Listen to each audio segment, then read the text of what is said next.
तो इस समय भारत और ऑस्ट्रेलिया के बीच में व्हाइट बॉल फॉर्मेट में यानी कि ओडीआई सीरीज चल रही है। लेकिन आपको बता दें कि भारत के पूर्व हेड कोच रवि शास्त्री का एक बड़ा बयान आया है और डब्ल्यूटीसी को लेकर के बड़ा बयान आया है, क्योंकि भारत और ऑस्ट्रेलिया के बीच में ही डब्ल्यूटीसी का फाइनल होना है। भारतीय टीम को जिस तरीके से ऑस्ट्रेलियाई टीम ने कल वाइजैक में यानी कि विशाखापट्टनम में धोया है, उसके बाद से कई सारे लोगों के मन में सवाल है कि क्या हम मिचेल स्टार्क, पैट कमिंस और जॉश हेजलवुड जैसे गेंदबाज को इंग्लिश कंडीशन में खेल पाएंगे, क्या हमारे बल्लेबाज उनके सामने टिक पाएंगे।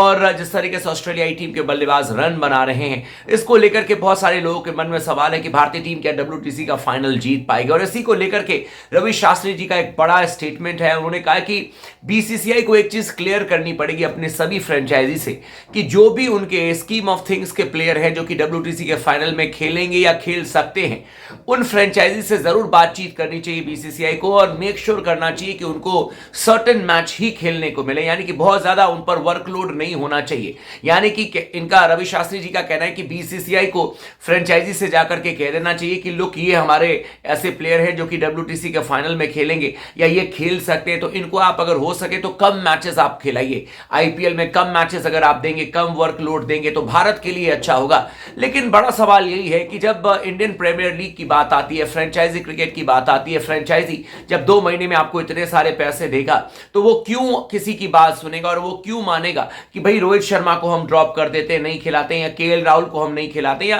किसी भी एग्जाम्पल को हम मानकर चलें, वो क्यों सोचेंगे, चेन्नई क्यों सोचेगा कि जडेजा को नहीं मैच खिलाते हैं। ये एक बड़ा इंपॉर्टेंट सा सवाल है। हालांकि रवि शास्त्री जी का कहना है कि जिस तरीके से अमाउंट ऑफ क्रिकेट इस समय चल रहा है, जितने मैचेस हमारे पास में हैं, जितने क्रिकेट हम खेल रहे हैं, उसमें कहीं ना कहीं आपको एक तालमेल बिठानी पड़ेगी, प्लेयर्स को रेस्ट देना ही पड़ेगा, अदरवाइज फिर परफॉर्मेंस नहीं आ पाएगा। और रेस्ट एज वेल एज आपको कितना काम करना है, इस पर क्लैरिटी आपके पास में होनी चाहिए। और इसके लिए बीसीसीआई को कम से कम आईपीएल के फ्रेंचाइजी पर जाकर के उनसे बातचीत करनी चाहिए, उनको समझाना चाहिए कि अगर ये डब्ल्यूटीसी में खेल सकते हैं तो इनको कम मैचेस आप खिलाएं या इन पर कम वर्कलोड दें। लेकिन मेरा वही सवाल है कि जो आप फ्रेंचाइजी के बारे में, हम अगर फ्रेंचाइजी को समझाने के लिए जाएंगे तो फ्रेंचाइजी कह सकती है कि भाई हमने पैसे दिए हुए, हम अपने प्लेयर को कैसे नहीं खिलाएंगे, क्योंकि वो भी 2 महीने की इवेंट में चाहते हैं कि उनके सारे स्टार प्लेयर्स खेलें, और जो स्टार है वही तो आपके डब्ल्यूटीसी में खेलते हुए नजर आएंगे। तो ऑब्वियस सी बात है कि मुझे नहीं लगता कि कोई फ्रेंचाइजी इन सारी चीजों पर एग्री करने वाली है। वो तो अपने